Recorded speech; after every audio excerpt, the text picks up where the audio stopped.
இது ஃபஸ்ட்டு நாள் ராத்திரி எடுத்த வீடியோ தாங்க. நைட்டு போயிட்டு கொஞ்சம் வெஜிடபிள்ஸ்லாம் வாங்கிட்டு வந்தாங்க.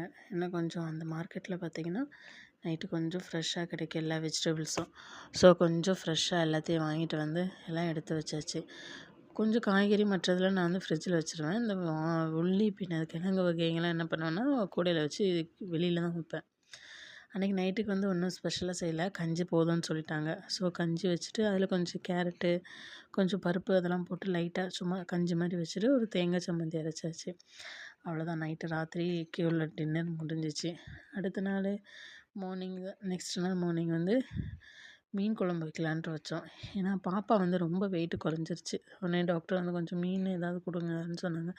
ஸோ கொஞ்சம் மீன் வந்து நான் முள் இல்லாத மீனாக வாங்கிட்டு வர சொல்லி சொன்னோம்.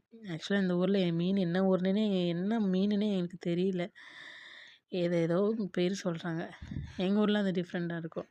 அதனால் சரின்ட்டு ஏதோ ஒரு மீன் ஆனால் முள் இல்லாததாக இருக்கணும்னு சொல்லிட்டு வாங்கிட்டு வந்தாச்சு. மீன் குழம்பு அந்த பக்கம் சோறு வச்சாச்சு. சோறு வந்து மோஸ்ட்லி வடித்து தான் சாப்பிடுவோம். சோறு அரிசி வெந்துட்டுருக்கு. அந்த பக்கம் மீன் ரெடி ஆகிட்டுருக்கு.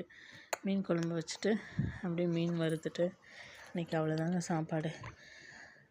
சிம்பிளாக நான் லன்ச்சு முடிச்சாச்சு. இன்னும் நைட்டு டின்னருக்கு ஏதாவது பண்ணணும். மீன் குழம்பு எப்படி வைப்பீங்கன்னா கொஞ்சம் கேரளா ஸ்டைலில் தாங்க வைப்பேன். நாங்கள் நேட்டிவ் வந்து கேரளா. ஸோ அது கேரளா ஸ்டைலில் தான் வைப்பேன். இது வந்து என்னென்னு பார்த்தீங்கன்னா கொஞ்சம் கொடம்புளின்னு சொல்லுவாங்க.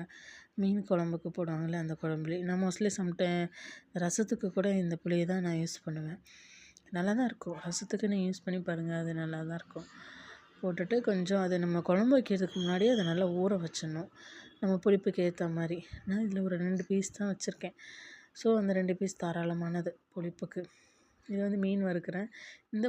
இந்த மண் சட்டி, இது மண் சட்டியா மண்கல் தோசைக்கல்லான்னு தெரில. அது எங்கே வாங்கினு பார்த்தீங்கன்னா வாங்கி 2 வருஷம் ஆச்சு. அதில் தான் ஃபஸ்ட் டைம் மீன் பொரிச்சிருக்கேன். ஓகே, நாளைக்கு ஒரு வீடியோவில் பார்க்கலாமா? பாய்.